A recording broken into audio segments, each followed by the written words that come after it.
Assalamualaikum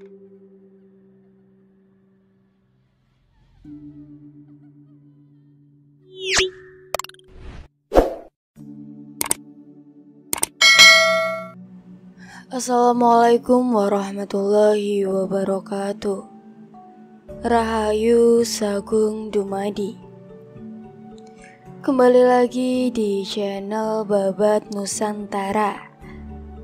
Pada kesempatan kali ini akan membahas tentang Wahyu Pancasila, sebuah bahan renungan perjalanan bangsa. 58 tahun perjalanan Pancasila. Sebagian besar masyarakat yakin bahwa rumusan Pancasila dicetuskan pertama kali oleh Bung Karno pada tanggal 1 Juni 1945, sehingga pada tanggal tersebut pernah dijadikan tonggak sejarah hari kelahiran Pancasila. Namun, perkembangan zaman sempat memundurkan keyakinan itu. Pada era Orde Baru, ada pergeseran paradigma sejarah, sehingga peran Bung Karno sebagai pencetus pertama Pancasila sebagai dasar negara sempat menjadi dikaburkan. Hal seperti ini wajar, karena sejarah itu adalah histori. Sehingga wajar saja jika peran seorang tokoh sangat bergantung pada kesan dan pesan subjektif si pembuat versi sejarah itu kepada tokoh yang akan diceritakan. Upaya pengubahan orientasi serta paradigma sejarah Pancasila pada era Orde Baru sebenarnya membawa dampak positif terhadap citra Pancasila itu. Momentum kesaktian Pancasila, terlepas dari versi sejarah mana yang benar, disengaja atau tidak, justru mengangkat harkat Pancasila, karena terdapat kesan bahwa Pancasila itu dirumuskan oleh seorang yang dianggap memiliki catatan negatif. Menurut anggapan yang beredar luas pada saat itu, bahkan paradigma sejarah versi resmi Orde Baru yang menganggap bahwa resmi Orde Lama di bawah pimpinan sang pencetus rumusan Pancasila itu terlibat dalam pengkhianatan Pancasila, turut serta membersihkan pamor Pancasila. Akan tetapi sayang 1000 kali sayang, penyelewengan yang dilakukan oleh sebagian tokoh serta pemimpin Orde Baru yang berhasil secara halus bernaung atau berlindung di balik jubah Pancasila. Nilai luhur Pancasila itu menjadi kusam. Pada masa Orde Baru banyak orang mencari pembenaran atas hasrat serta kepentingannya dengan menggunakan dalih Pancasila dengan alasan musyawarah mufakat. Maka dihalalkanlah praktek-praktek korupsi, kolusi, dan manipulasi dengan alasan ini negeri Pancasila, demi menyelamatkan Pancasila, ini dan itu. Maka dibebaskanlah para pelaku kecurangan, penyelewengan, kezaliman, kemunafikan, kemungkaran, kemaksiatan, dan berbagai bentuk pencimbangan lainnya di satu sisi. Sementara di sisi lain, tidak sedikit orang yang benar-benar membela kebenaran, malah dipersalahkan, bahkan harus mendekam di dalam ruang bertirai dengan tuduhan ekstimasi, anti Pancasila, order lama, komunis, dan lain sebagainya. Kemahiran oknum penguasa Orde Baru berlindung di balik Pancasila telah menyebabkan pencemaran keluhuran Pancasila. Menjelang akhir dari kejayaan rezim Orde Baru, secara terbuka sudah mulai bermunculan pernyataan yang mempertanyakan Pancasila. Bahkan tidak sedikit yang membuat pernyataan anti-sakralisasi Pancasila dengan alasan bahwa Pancasila telah disaralkan oleh rezim Orde Baru. Anggapan sakrilasi Pancasila pada masa rezim Orde Baru sebenarnya tidaklah tepat, karena sebenarnya pada masa Orde Baru itulah terjadi proses pelecehan Pancasila. Pada masa itu, Pancasila dijadikan temeng atau bumper kezaliman, kemaksiatan, keserakahan, dan kesewenang-wenangan oleh sebagian besar penguasa. Betapa tidak, sosok-sosok yang disebut Manggala, penatara tingkat tertinggi ilmu tafsir Pancasila, mazhab Orde Baru pun ternyata sebagian besar malah pelaku kezaliman dan kemunafikan nasional. KKN yang salah satu bentuk anaknya adalah korupsi, kolusi, dan nepotisme. Fenomena itulah yang menyebabkan bermunculnya kesan bahwa Pancasila identik dengan Orde Baru dengan berbagai macam ragam bentuk jurus KKN-nya yang menyebabkan kehancuran negeri tercinta. Padahal sebenarnya jika kita gali nilai-nilai Pancasila dari ajaran budaya Jawa sejak proklamasi kemerdekaan negara Kesatuan Republik Indonesia hingga saat ini, Pancasila belum pernah dilaksanakan satu sila pun oleh para pemimpin bangsa ini secara benar selama 58 tahun terakhir. Pancasila hanya bagaikan mahkota emas yang dipakai bergantian oleh para perampok dan pemerkosa, yang akhirnya banyak orang muak melihat mahkota itu karena selalu melekat di kepala makhluk yang tidak berperadaban serta tidak berbudaya. Wahyu Sabta Warisa Panca Pecaning Mulia. Menurut sebagian dari faham ajaran spiritual Buddha Jawa, Pancasila itu merupakan bagian dari Wahyu Sabta Warisa Panca Pancataning Mulia, wahyu 7 kelompok ajaran yang masing-masing kelompok berisi 5 butiran ajaran untuk mencapai kemuliaan, ketentraman, dan kesejahteraan kehidupan alam semesta hingga alam keabadian atau akhirat. Sementara itu, pada tokoh spiritual lain menyebutkan Pancamukni Muni, wacana yang hanya terdiri atas 5 kelompok, bukan 7. Sabta Warisa Panca Pancataning Mulia itu terdiri atas Pancasila.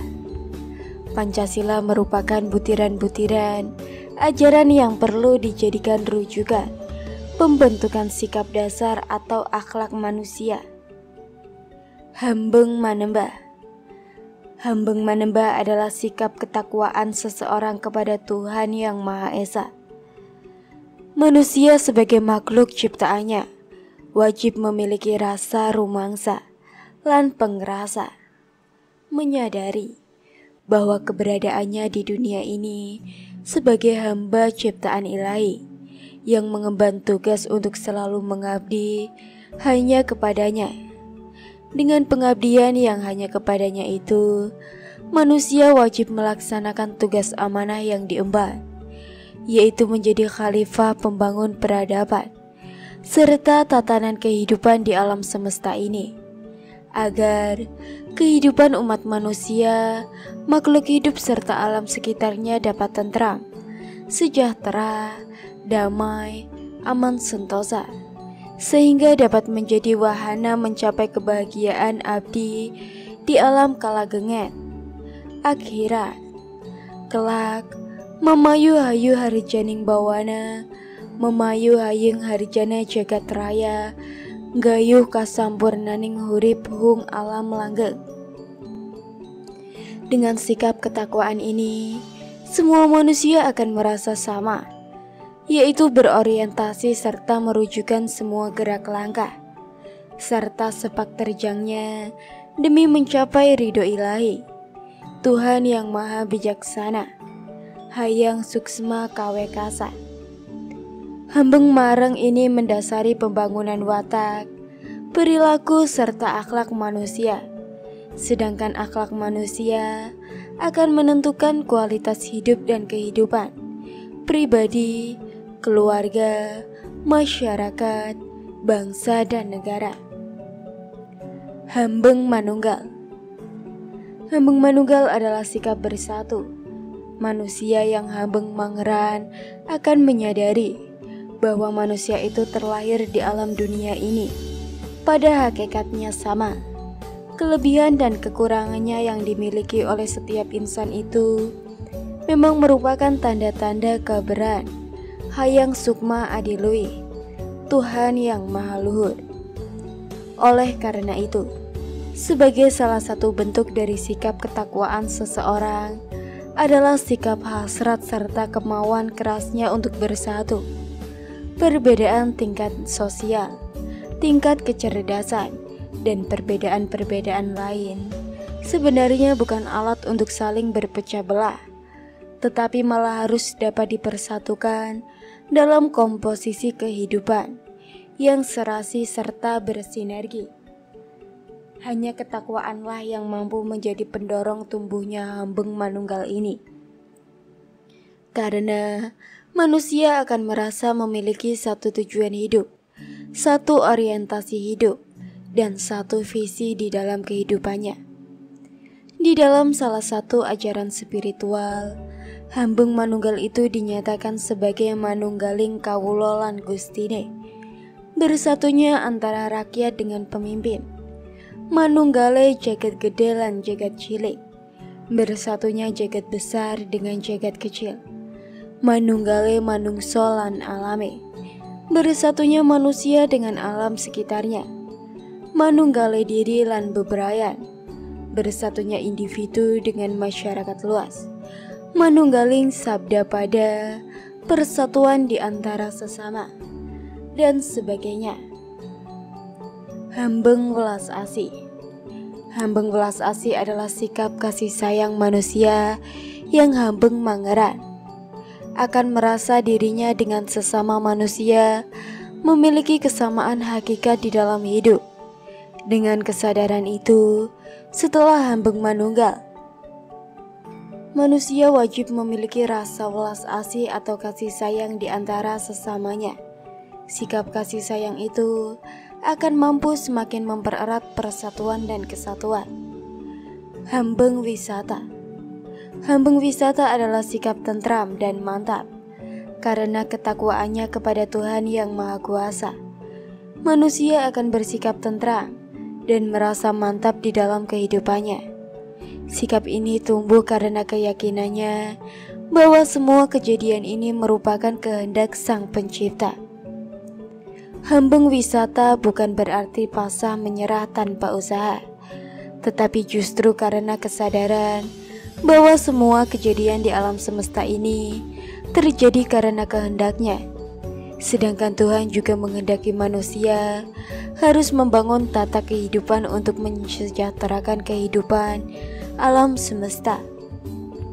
Maka dalam rangka hambeng wisata itu, manusia juga merasa tentrem dan mantap dalam melakukan usaha, berkarya, dan upaya di dalam membangun kesejahteraan alam semesta. Manusia akan merasa mantap dan tentram, hidup berinteraksi dengan sesamanya, untuk saling membantu, bahu-membahu, saling mengingatkan, saling matsinamat di dalam kehidupan. Hambeng makarya jaya sasama. Hambeng makarya jaya sasama adalah sikap kemauan keras berkarya untuk mencapai kehidupan, kejayaan sesama manusia. Manusia wajib menyadari bahwa keberadaannya berasal dari asal yang sama. Oleh karena itu, manusia wajib berkarya bersama-sama menurut potensi yang ada pada dirinya masing-masing, sehingga membentuk sinergi yang luar biasa untuk menjapit kesejahteraan hidup bersama. Sikap hambeng makarya jaya Sesama akan membangun rasa tidak rela jika masih ada sesama manusia yang hidup kekurangan atau kesengsaraan. Pancakarya. Pancakarya merupakan butir-butir ajaran sebagai rujukan berkarya di dalam kehidupan. Karyaning Cipta Tata. Karyaning Cipta Tata adalah kemampuan berpikir secara runtut, sistematis, tidak semrawut, tidak wasru, tidak tumpang tindih. Manusia wajib mengolah kemampuan berpikir agar mampu menyelesaikan semua persoalan hidup yang dihadapinya secara sistematis dan tuntas. Setiap menghadapi permasalahan wajib mengetahui duduk permasalahannya secara benar, mengetahui tujuan penyelesaian masalah yang benar, beserta berbagai standar kriteria kinerja yang hendak dicapainya, mengetahui kendala-kendala yang ada, dan menyusun langkah atau strategi penyelesaian masalah yang optimal. Karyaning rasa resik. Karyaning rasa resik adalah kemampuan bertindak objektif, bersih tanpa dipengaruhi dorongan hawa nafsu, keserakahan, ketamakan, atau kepentingan-kepentingan pribadi yang tidak sesuai dengan nilai-nilai kebenaran atau budi luhur. Karyaning karsa lugu. Karyaning karsa lugu adalah kemampuan berbuat bertindak sesuai suara kesucian relung kalbu yang paling dalam, yang pada dasarnya adalah hakikat kejujuran fitrah ilahiyah, sesuai kebenaran sejati yang datang dari Tuhan yang Maha Suci atau Hayang Sukma Jati Kawekas. Karyaning jiwa merdeka. Karyaning jiwa merdeka adalah kemampuan berbuat sesuai dengan dorongan sang jiwa yang maha menebatkan segala hasil karya, daya upaya, serta cita-cita kepada Tuhan yang Maha Kuasa, terbebas dari cengkraman pecah indera dan hawa nafsu, keserakahan serta ketamakan akan keduniawian. Karyaning jiwa merdeka akan mampu mengendalikan keduniaan, bukan diperbudak oleh keduniawian. Sang jiwa wus bisa murba, lan merdekake sagung parabotika kadonyan. Karyaning sukma meneng. Karyaning sukma meneng adalah kemampuan berbuat berlandaskan kemantapan peribatannya kepada Tuhan yang Maha Bijaksana, berlandaskan kebenaran, keadilan, kesucian fitrah hidup. Teguh jiwa, teguh suksma, teguh hing panembah. Di dalam setiap gerak langkahnya, manusia wajib merujukan hasil karya ciptanya pada kehendak Sang Pencipta yang menitipkan amanah dunia ini kepada manusia agar selalu sejahtera. Pancaguna. Pancaguna merupakan butir-butir ajaran untuk mengolah potensi kepribadian dasar manusia sebagai modal dalam mengarungi bahtera kehidupan. Guna empan gapaning daya pikir. Guna empang papaning daya pikir adalah kemampuan untuk berkonsentrasi, berpikir secara benar, efektif dan efisien, tidak berpikir melantur, meratapi keterlanjuran, menghalar yang tidak bermanfaat, tidak suka menyia-nyiakan waktu. Guna empan papaning daya rasa. Guna empan papaning daya rasa adalah kemampuan untuk mengendalikan kalbu serta perasaan, rasa, rumongso lan pangrasa secara arif dan bijaksana. Guna empan papaning daya karsa. Guna empan papaning daya karsa adalah kemampuan untuk mengendalikan dan mengelola kemauan, cita-cita, niat dan harapan. Guna empang papaning daya karya. Guna empan papaning daya karya adalah kemampuan untuk berkarya, berbuat sesuatu yang bermanfaat bagi dirinya, keluarga, masyarakat, bangsa dan negaranya. Guna empan papaning daya penguasa.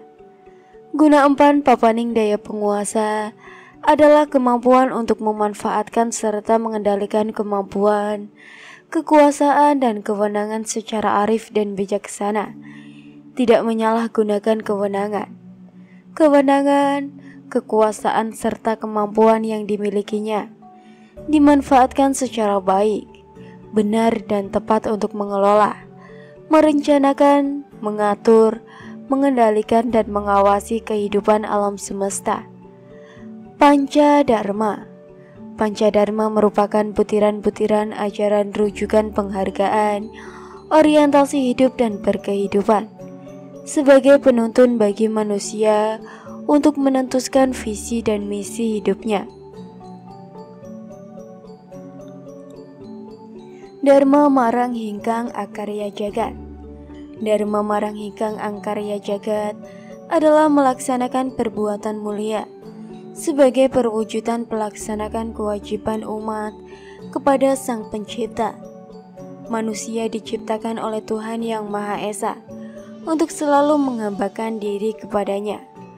Oleh karena itu, semua perilaku budidaya, cipta, rasa, karsa dan karyanya di dunia tiada lain dilakukan hanya semata-mata sebagai bentuk perwujudan dari perbidadatannya kepada Tuhan Yang Maha Kuasa untuk mensejahteraan alam semesta, memayu hayuning harajaning bawana, memayu haning jagat raya. Dharma marang dirine. Dharma marang dirine adalah melaksanakan kewajiban untuk memelihara serta mengelola dirinya secara baik, olahraga, olah cipta, oleh rasa, oleh kerasa dan olah karya perlu dilakukan secara baik sehingga sehat jasmani, rohani, lahir dan batinnya. Manusia perlu menjaga kesehatan jasmaninya. Namun demikian, mengasah budi melalui belajar agama, budaya serta olah batin merupakan kewajiban seseorang terhadap dirinya sendiri agar dapat mencapai kesempurnaaning urip, mencapai kebahagiaan serta kesejahteraan di dunia dan di akhirat. Dengan kesejahteraan jasmani, rohani, lahir dan batin tersebut, manusia dapat memberikan manfaat bagi dirinya sendiri. Dharma marang kulawarga. Dharma marang kulawarga adalah melaksanakan kewajiban untuk memenuhi hak-hak keluarga. Keluarga merupakan kelompok terkecil, binaan manusia sebagai bagian dari masyarakat bangsa dan negara. Pembangunan keluarga merupakan fitrah manusiawi. Kelompok ini tentunya perlu terbangun secara baik. Oleh karena itu, sebagai manusia memiliki kewajiban untuk melaksanakan tugas masing-masing di dalam lingkungan keluarganya secara baik, benar dan tepat. Dharma marang bebrayan. Dharma marang bebrayan adalah melaksanakan kewajiban untuk turut serta membangun kehidupan bermasyarakat secara baik, agar dapat membangun masyarakat binaan yang tentram, damai, sejahtera, aman, sentosa. Dharma marang negara. Dharma marang negara adalah melaksanakan kewajiban untuk turut serta membangun negara sesuai peran dan kedudukannya masing-masing, demi kesejahteraan, kemuliaan, ketentraman, keamanan, kesentosaan, kedaulatan, keluhuran martabat, kejayaan, keadilan dan kemakmuran bangsa dan negara, beserta seluruh lapisan rakyat dan masyarakatnya. Pancajaya. Pancajaya merupakan butiran-butiran ajaran sebagai rujukan penetapan standar kriteria atau tolak ukur hidup dan kehidupan manusia. Jayeng diri. Jayeng diri artinya mampu menguasai, mengendalikan serta mengelola dirinya sendiri, sehingga mampu menyelesaikan semua persoalan hidup yang dihadapinya tanpa kesombongan. Ora rumangsa bisa nanging bisa rumangsa lan harung mangsani kanthi rasa rumangsa lan pengrasa. Joyoboyo. Joyoboyo artinya mampu menghadapi, menanggulangi dan mengatasi semua bahaya, ancaman, tantangan, gangguan serta hambatan yang dihadapinya setiap saat. Dengan modal kepandaian, kepiawaan, kecakapan, akal, budi pekerti, ilmu pengetahuan, kecerdikan, siasat, kiat-kiat dan ketekunan yang dimilikinya. Dengan modal itu, seseorang diharapkan mampu mengatasi semua permasalahan dengan cara yang optimal, tanpa mengalami pengorbanan, mendatangkan dampak negatif, sehingga sering disebut ngluruk tanpa bolok, menang tanpa ngasorake, menyerang tanpa pasukan, menang dengan tidak mengalahkan. Jayeng donya.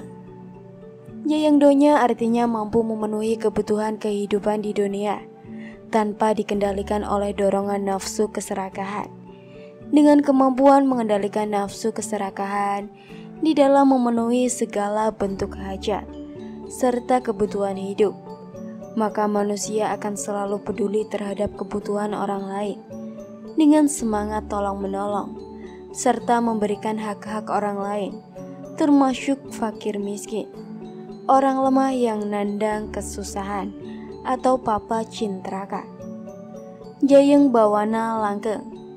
Jayeng bawana langgeng artinya mampu mengalahkan semua rintangan, cobaan, dan godaan di dalam kehidupan untuk mempersiapkan diri, keturunan, dan generasi penerus sehingga mampu mencapai kebahagiaan hidup dan kehidupan di dunia dan akhirat.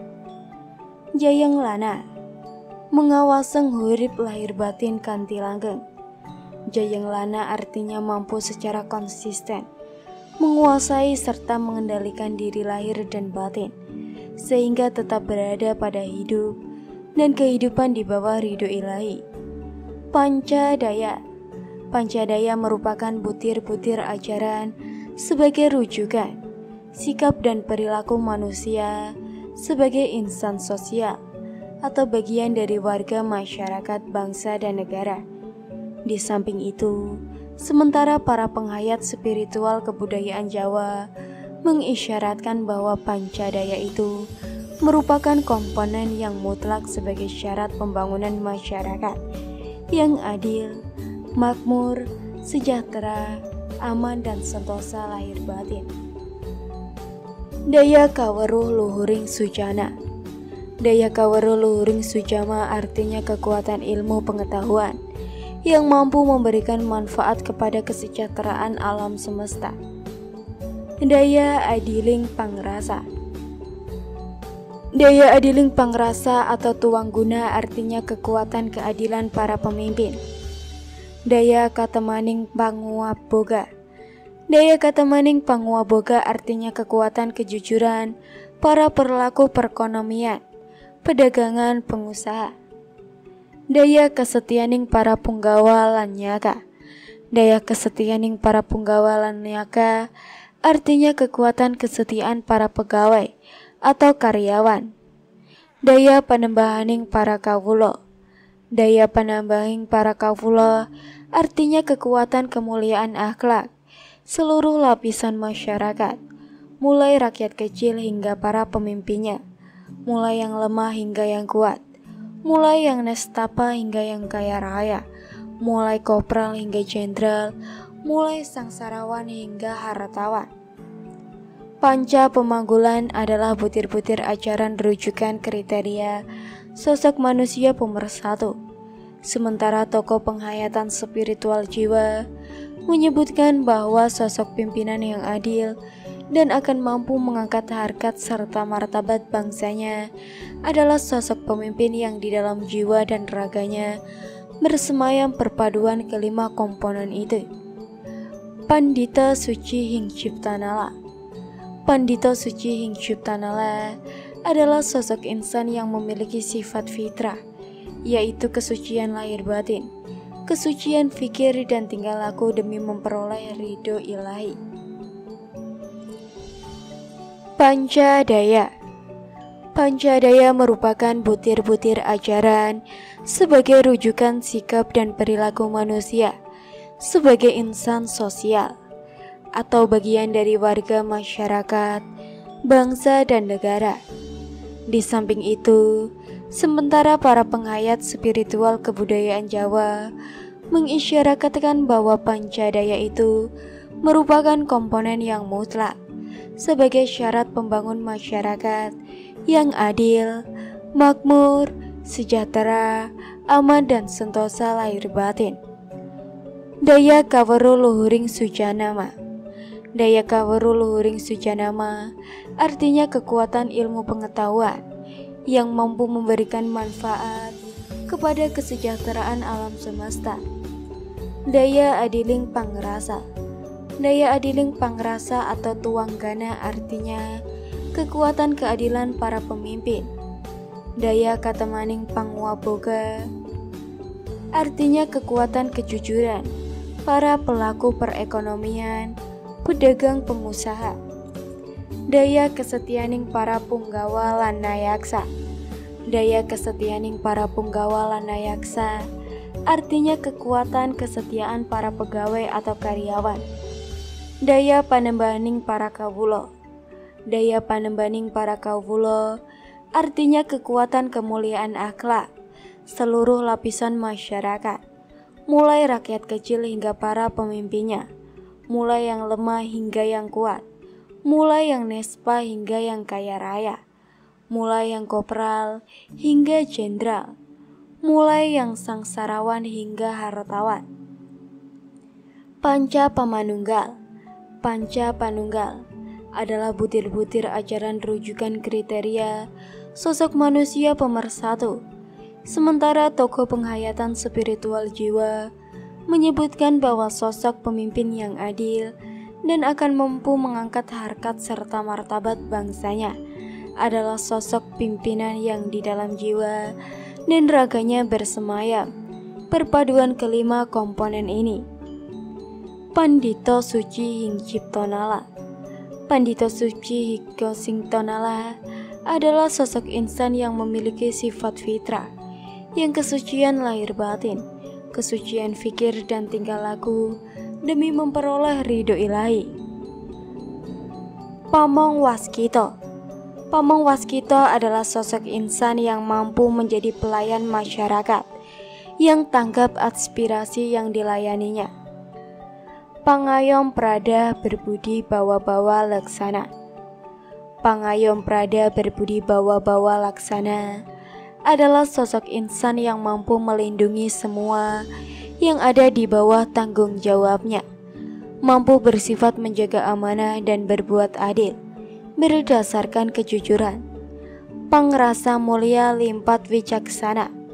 Pangrasa mulia lipat wicaksana artinya sosok insan pemimpin yang berbudi luhur, berakhlak mulia, cakap, pandai handal, profesional, bertanggung jawab, serta bijaksana. Pangerah Wibawa Lumakutama. Pangerah Wibawa Lumakutama artinya sosok insan pengatur, penguasa, pengelola yang berwibawa, memiliki jiwa kepemimpinan yang baik, mampu mengatur bawahan dengan kewenangan yang dimilikinya, tetapi tidak sewenang-wenang, karena selalu berada di dalam koridor perilaku yang mulia, laku utama. Korelasi rumusan Pancasila Dasar Negara Kesatuan Republik Indonesia.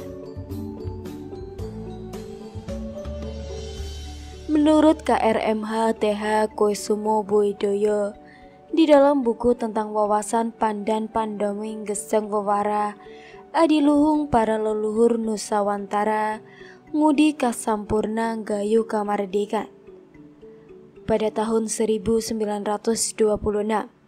perjalanan spiritual Bung Karno yang sejak usia mudanya gemar oleh kebatinan untuk menggapai cita-citanya yang selalu meninggalkan kemerdekaan negeri tercinta, pernah bertemu dengan seseorang tokoh spiritual, yaitu Raden Ngabehi di Reja Sobrata di Kendal, Jawa Tengah.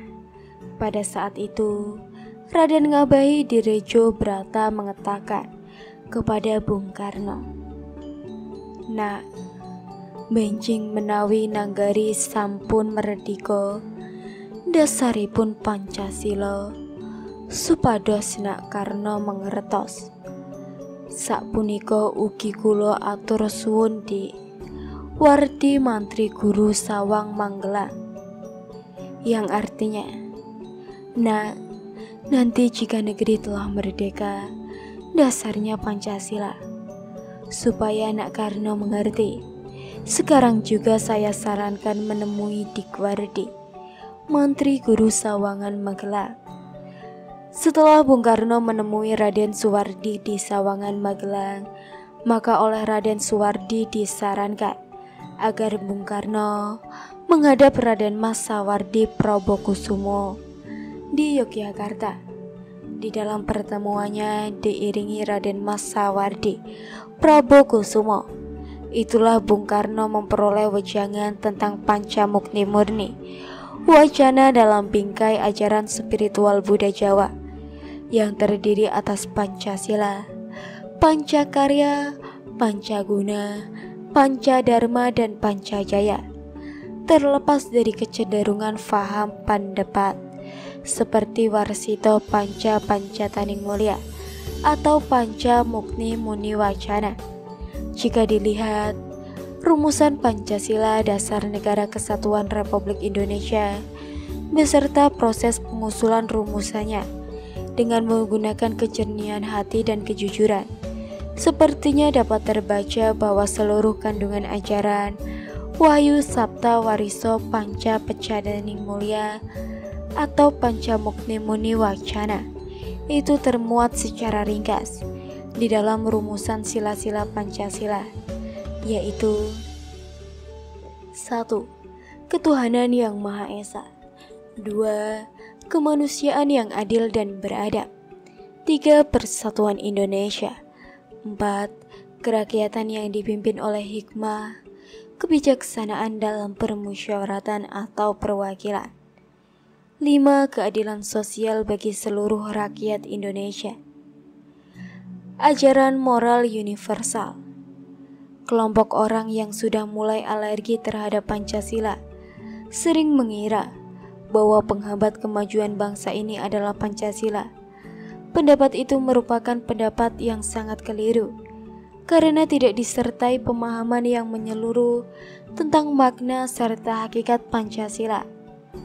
Pancasila itu ibarat pisau emas yang bermata berlian. Ditinjau dari bahannya, pisau itu terbuat dari logam mulia serta batu yang sangat mulia. Dan pisau emas bermata berlian itu sangat tajam. Kemuliaan dan ketajamannya dapat digunakan untuk apa saja, oleh siapa saja.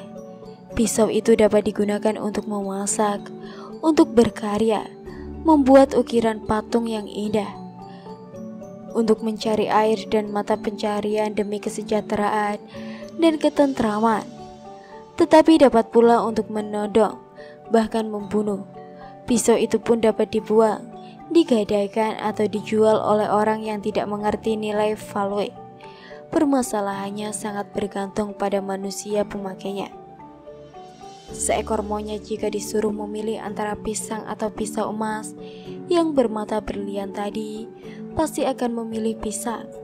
Lain halnya dengan manusia yang memang menyadari akan harkat dan martabat kemanusiaannya. Manusia seperti ini pasti akan memilih pisau emas yang bermata intan itu karena sadar akan nilai yang terkandung di dalamnya. Kalau toh pisau emas bermata berlian tadi berada di tangan monyet, paling digunakan untuk mencuri pisang dengan segala keserakahannya. Setelah itu dibuang. Perlu dicermati bahwa di Indonesia itu ada yang memformulasikan atau merumuskan Pancasila secara formal, tetapi yang mampu dan mau mengamalkan di dalam kehidupan sehari-hari sangat-sangat langka. Sedangkan di lain pihak, di negara-negara maju yang lebih berperadaban, Walaupun tanpa formulasi atau rumusan, Pancasila sudah merupakan budaya di dalam kehidupan kesehariannya, sudah melekat dalam jiwanya, sehingga mampu membawa mereka ke dalam kemuliaan hidup diri dan negaranya. 4 orang pemimpin negara Republik Indonesia ini turun dengan cara yang kurang baik dan selalu berakhir dengan kesan negatif. Pengalaman ini perlu dijadikan bahan perenungan. Apakah itu budaya Pancasila?